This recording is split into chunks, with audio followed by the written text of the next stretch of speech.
Where does faith begin? Because oftentimes it actually doesn't begin in success. It begins in loss, right? The deepest moments of our faith begin when we are at rock bottom and we realize who is the rock at the bottom. And even if your life feels completely emptied out, so much so that you don't even know how to call it good, we can still find some hope. And that's exactly what Ruth chapter 1 is about. We're going to see a famine, migration, death, loyalty, and the startling moment when Ruth refuses to leave Naomi.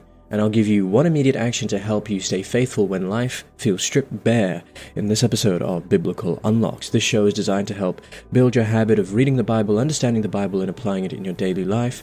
If you enjoy episodes like this, please consider following and rating the show. It's free, it helps me out a lot, and you can always change your mind later. So now let's get a little bit of context into the chapter.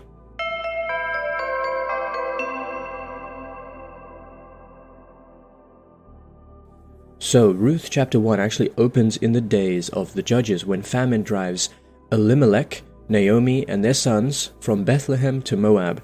And the sons marry Moabite women, but Elimelech and both sons die, leaving Naomi behind. When she hears that the Lord has visited his people with bread, she returns to Bethlehem and urges her daughters-in-laws, so her daughters-in-law, to go home. Orpah turns back, but Ruth actually clings to Naomi with one of the scripture's most beautiful pledges of loyalty, and the chapter ends with Naomi returning bitter and empty, yet already on the threshold of redemption. Okay, so let's read the first 5 verses. The focus here is going to be famine, migration, marriage, and death in Moab, and my question to you is, why does the story begin with a family leaving the land of promise? Okay, verse number 1. In the days when the judges ruled, there was a famine in the land, and a certain man from Bethlehem in Judah went to live in the country of Moab, he and his wife and 2 sons. The name of the man was Elimelech, and the name of his wife Naomi, and the names of his 2 sons were Mahlon and Chilion.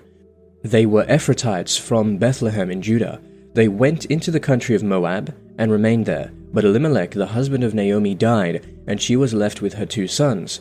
These took Moabite wives. The name of the one was Orpah, and the name of the other Ruth. When they had lived there about 10 years, both Mahlon and Chilion died, so that the woman was left without her 2 sons and her husband. Verse 6 to 13 we'll also read. Naomi here is going to decide to return, and the daughter-in-laws are sent away. And my question to you is, why does Naomi insist the younger women go back home? Verse 6, Then she started to return with her daughters-in-law from the country of Moab, for she had heard in the country of Moab that the Lord had considered his people and given them food. So she set out from the place where she had been living, she and her 2 daughters-in-law, and they went out on their way to go back to the land of Judah. But Naomi said to her 2 daughters-in-law, Go back, each of you, to your mother's house. May the Lord deal kindly with you, as you have dealt with the dead and with me. The Lord grant that you may find security, each of you, in the house of your husband. Then she kissed them, and they wept aloud. They said to her, No, we will return with you to your people. But Naomi said, Turn back, my daughters, why will you go with me? Do I have sons in my womb, that they may become your husbands? Turn back, my daughters. Go your way, for I am too old to have a husband. Even if I thought there was hope for me, even if I should have a husband tonight and bear sons, would you then wait until they were grown? Would you then refrain from marrying? No, my daughters, it has been far more bitter for me than for you, because the hand of the Lord has turned against me. Okay, so let's take a deep dive into some of the passage here. We notice that the chapter actually begins with famine, so it's interesting because the book is telling us that even a house of bread can feel empty, because Bethlehem is named the house of bread. That's what Bethlehem means. So the story actually begins in lack, so that the later abundance will be clearly God's work, not the result of human strength. And they move to Moab, and the reason why is because Moab is a place of practical refuge, but it's also a place of covenant tension. It's interesting because they're not just traveling, they are stepping into a nation which has a very complicated relationship with Israel, as we've learned all throughout the Old Testament. So the chapter is actually not giving any sort of easy answers with regards to their move. It shows that desperate people can end up very far from their home, and hardship can actually push people into morally complex situations.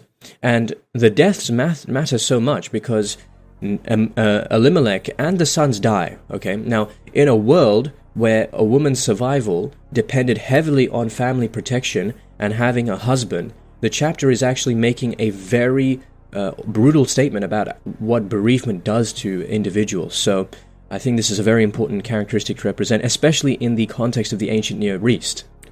We also see that Naomi insists that Orpah and Ruth return back to Moab because she believes she has nothing to offer them. And she's even realistic, and even harshly so. I don't have any sons, I don't have any clear future, I don't have an easy path, and it shows something. There's love and pain in her voice. She doesn't want to drag them into her sorrow. And so this is actually a sort of self-emptying love that is willing the good of another person, even at one's own personal cost. And again, the chapter is showing how grief can actually narrow vision, right? Because Naomi speaks from emptiness and cannot possibly fathom anything beyond it. So we're left to feel, man, she's not lying, right? She's actually not lying. She's just seeing too little of what God will and is able to do. And that is the important thing. Suffering can make the future actually feel closed. So, but God ultimately has the final say, as we shall see. Okay, let's read verses 15. Let's read verses 15 to 22. And this is going to be Ruth clinging to Naomi with covenant loyalty, and Naomi returns empty and bitter to Bethlehem. Verse 15. So she said, "Look, your sister-in-law has gone back to her people and to her gods. Return after your sister-in-law." But Ruth said, "Do not press me to leave you, to turn back from following you. Where you go, I will go. Where you lodge, I will lodge. Your people shall be my people, and your God my God. Where you die, I will die, and there will I be buried. May the Lord do thus to me, and more as well, if even death parts me from you." When Naomi saw that she was determined to go with her, she said no more to her. So the two of them went on until they came to Bethlehem. When they came to Bethlehem, the whole town was stirred because of them. And the women said, "Is this Naomi?" She said to them, "Call me no longer Naomi, call me Mara, for the Almighty has dealt bitterly with me. I went away full, but the Lord has brought me back empty. Why call me Naomi, when the Lord has dealt harshly with me, and the Almighty has brought calamity upon me?" So Naomi returned together with Ruth the Moabite, her daughter-in-law, who came back with her from the country of Moab. They came to Bethlehem at the beginning of the barley harvest.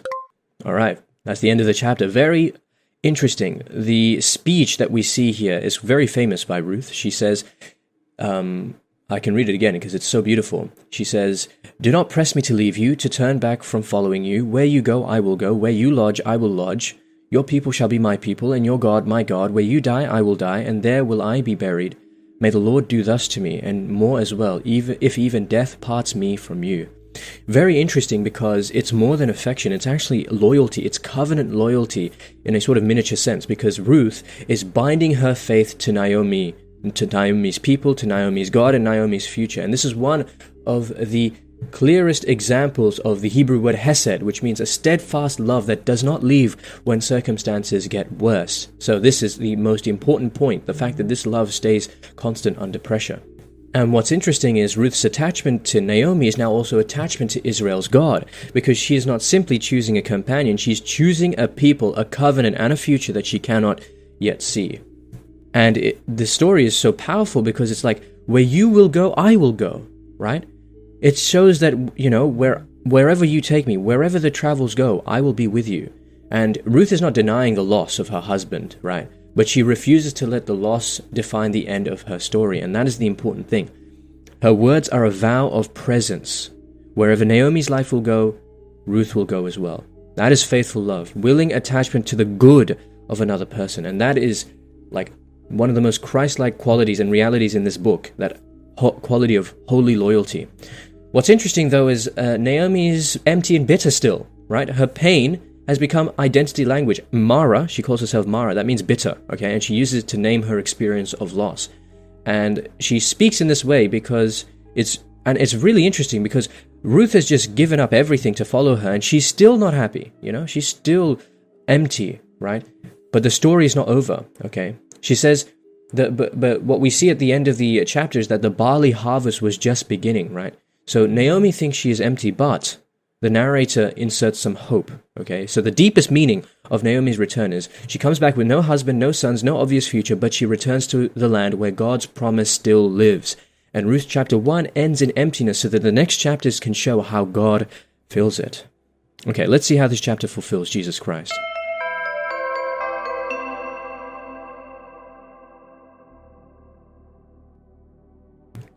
So Ruth chapter 1 begins in famine and grief, but it also begins the line that will lead to David and ultimately to Christ.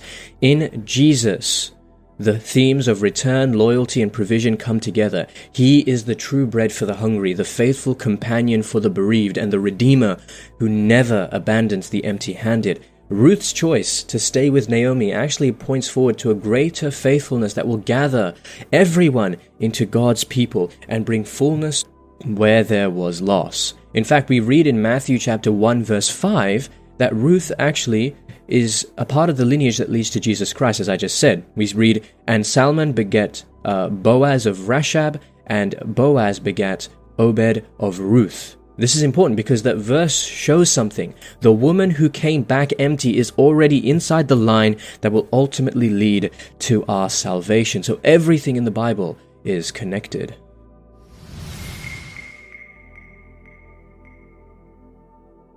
Okay, so how can we apply this chapter in our everyday life? I think the most important thing is there are going to be people who are dealing with a lot of hardship, a lot of trouble. They're in hard seasons of their own, and it's important to stay present with them.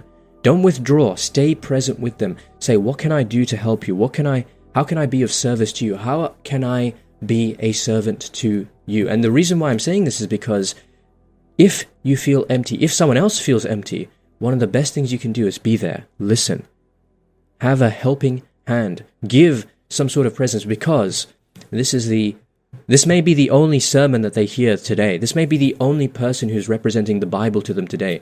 And you are ambassador of Christ.